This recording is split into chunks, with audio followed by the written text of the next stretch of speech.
உண்மைகள் சேனலை பார்த்து கொண்டிருக்கும் உங்கள் அனைவருக்கும் சுமதி ஸ்ரீயின் அன்பு வணக்கம். இந்த பகுதியில் நம்ம நிறைய பரிகார முறைகள், பரிகார தலங்கள், ஆன்மீக கேள்வி பதில்கள், ஆன்மீக சந்தேகங்கள், என்ன பிரச்சனைக்கு என்ன மாதிரி வழிபாடு பண்ணணும்னு தொடர்ந்து பார்த்துக்கிட்டு இருக்கோம். வாழ்க்கையில் எல்லாருக்குமே சொந்தமாக ஒரு வாகனம் வாங்கணும் அப்படின்றது ஒரு பெரிய கனவு இல்லையா? சொந்தமாக கார் வாங்கணும், இல்லை சொந்தமாக டூ வீலர் வாங்கணுன்றது கூட நிறைய பேருக்கு ஆசையாக இருக்கும். அப்படி வாகனம் வாங்கணும்னா, சொந்தமாக ஒரு கார் வேணும், சொந்தமாக ஒரு பைக் வேணும் அப்படின்னா எந்த கோவிலுக்கு போய் வழிபாடு பண்ணுறதுன்றது தான் இன்றைக்கி பதிவில் நான் உங்களுக்கு சொல்ல போகிறேன்.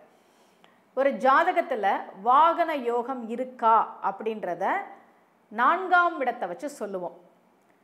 4ல் சுக்கிரன் இருந்தால், 4ஆம் அதிபதியோடு சுக்கிரன் சம்மந்தப்பட்டிருந்தா அவங்களுக்கு நிச்சயமாக வாகன யோகம் உண்டு.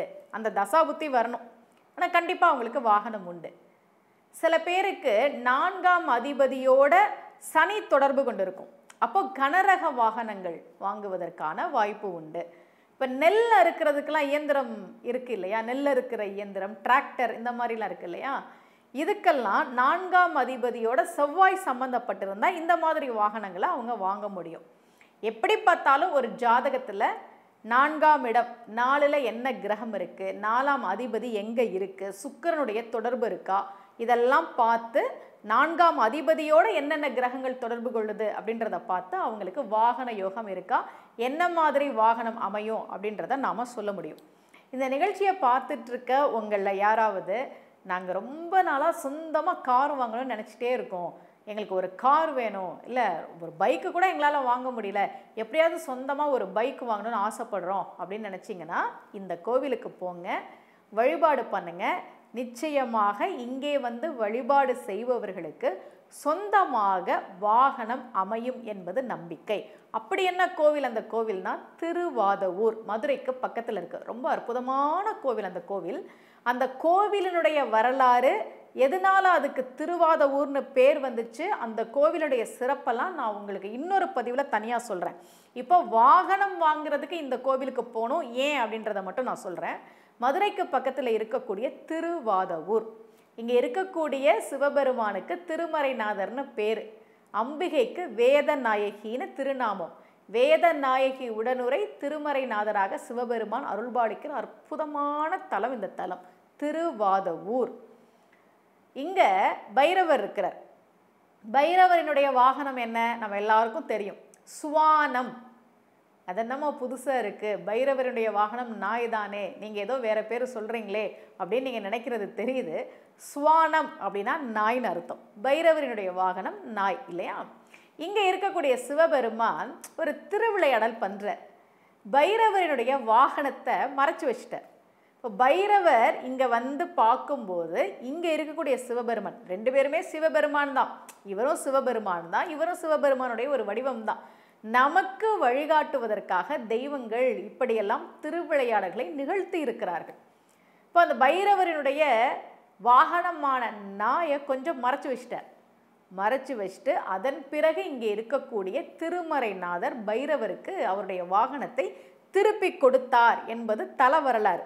இப்போ இந்த கதை நமக்கு என்ன சொல்லுதுன்னா, உங்களுக்கு கார் வேணுமா, பைக் வேணுமா, சொந்தமாக வாகனம் வேணும்னு நீங்கள் நினைக்கிறீங்களா, இந்த கோயிலுக்கு வந்து வழிபாடு செய்கிற போது இங்கே இருக்கக்கூடிய சிவபெருமான் உங்களுக்கு வாகனத்தை தருவார். எப்படி பைரவருக்கு அவருடைய வாகனத்தை கொடுத்தாரோ அதுபோல உங்களுக்கு உங்கள் ஜாதக அமைப்புப்படி இந்த வாகனம்னு இருக்கு இல்லையா, அதை கொடுப்பார் என்பது ஐதீகம். அதுதான் இந்த கோவிலுடைய தல வரலாறு நமக்கு சொல்கிற செய்தி.